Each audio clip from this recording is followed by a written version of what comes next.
And so, in an effort to increase the chances of success, I did not stop at lying. I said that I did not write to my mother of my own free will. This is my mother. When we said goodbye to her, she told me not to forget to answer about one thing, which she asked me to look for, and if my note is not given to her, then, of course, she will be very angry. I think that Francoise did not believe me. Like primitive people, whose feelings were sharper than ours, she, by some signs incomprehensible to us, instantly guessed the truth that we tried to hide from her. She examined the envelope for 5 minutes, as if examining the paper and handwriting could give her an idea of the contents of the note and suggest which article should be applied here. She then left with a resigned air that seemed to say, "What a misfortune for parents to have such a child." She returned immediately and said that they were still eating ice cream and the barman could not pass the note on in front of everyone, but that when they rinsed his mouth, he would somehow manage to pass it to my mother. I immediately calmed down. My situation has improved compared to the one in which I was just now, parting with my mother until tomorrow.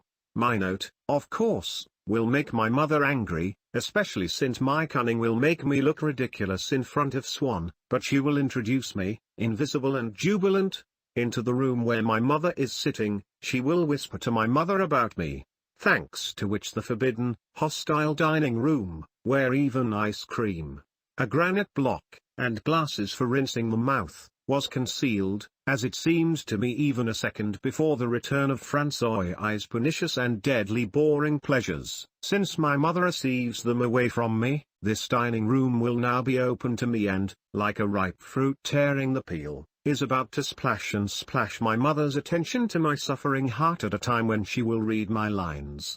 Now I was no longer fenced off from her, the barriers collapsed. We were again bound by a wonderful thread. And that's not all.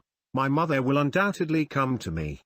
It seemed to me that if Swann had read my notes and guessed what its purpose was, then my anguish would have seemed ridiculous to him. Meanwhile, later I became aware that the same longing tormented him for many years, and, perhaps, no one would have understood me as he did. This melancholy that attacks when a beloved being has fun where you are not, where you cannot be with him, evoked love in him, for which this melancholy, in essence, was created, which will certainly appropriate it for itself and for itself, will accommodate. If, as it was with me, longing comes upon us before love appears in our life, then, in anticipation of love, it, vague and free, having no definite purpose and flying from feeling to feeling, now serves as filial affection, tomorrow, friendship with a friend.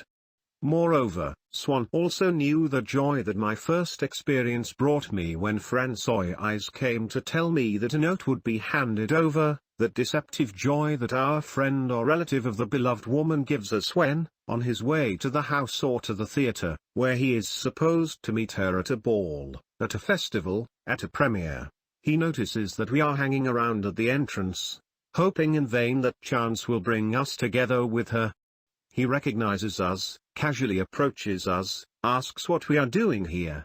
We invent that we need his relative or friend on an urgent matter. He assures us that arranging a meeting with her is as easy as shelling pears, invites us to enter the lobby and promises to send her to us in 5 minutes. How we bless him! This is how I was blessing Francoise now, this benevolent intermediary, whose one word made acceptable, humane, and even almost pleasant for us the enigmatic, demonic triumph, during which, as we had just imagined, hostile whirlwinds, vicious and intoxicating, they carry us away, and even make us mock us, the one we love so much.